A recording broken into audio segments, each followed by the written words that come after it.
Hi, it's Sue with your FAQ, and this week my question is for you. What is your leadership style? Now, leadership styles vary. So whether that's you leading a team of people as a CEO, whether it's self-leadership for executives and entrepreneurs. And leadership style is also a very hot topic, whether that's at conferences and books, and it's very important as well. Now, for me, leadership style is not only about how you lead a team of people, but it's also about how you interact with people. It's about your presentation skills, it's about your communication skills, and for me, it is also about how you look. How do you have that look of a leader? How do you stand out in a crowd? So this week, I'm going to give you 3 tips about what I think leadership style is from a look point of view. So the first thing to think about is ditch the bland and the boring. So it's very appropriate to wear the white shirts and the blue shirts and the navy suits and the black suits, and most people in a business environment do. But why not liven up your look a little bit? Why not stand out perhaps with a bit of colour, an interesting jacket, a nice vibrant shirt, or a nice sort of dramatic dress, or some very interesting accessories? So my tip this week is just liven up your look. Of course, we're very much a visual society these days, whether that is through our videos, whether that's our social media profiles and photographs. So Instagram, Facebook, everything is very much visual these days. So how you look and how you appear is also very important. So you need to stand out. The second thing to think about is to be appropriate.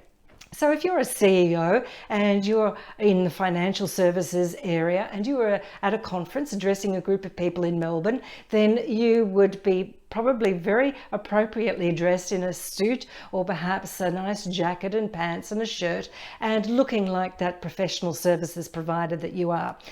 However, if you were still leading a team of people and you were the CEO, for instance, of a non-profit organisation, and you're addressing a group of farmers in a rural area, then your look would be different. No one would expect to see you dressed to the nines. However, you don't want to look exactly like the farmer either. You still want to be looking like a leader, but have a look that's appropriate for that environment. So my third thing is then to think about the environment that you're in. Now, I live and work in a tropical environment, subtropical environment, so I wear light summery things most of the time, and light casual pants, light dresses.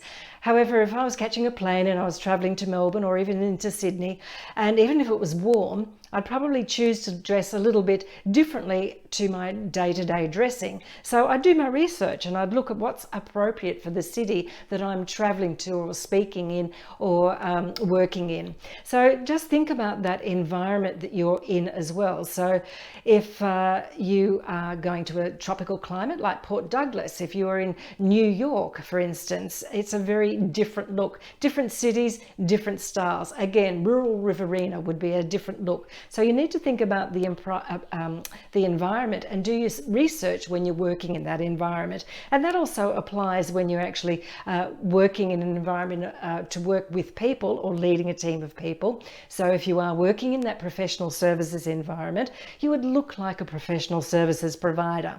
However, if you're working in a creative environment and you're the leader in a creative environment, you would want to look like someone who's creative and innovative and coming up with ideas. So again, do a little bit of research and think about what's going to look great on you and help you stand out as the leader that you are.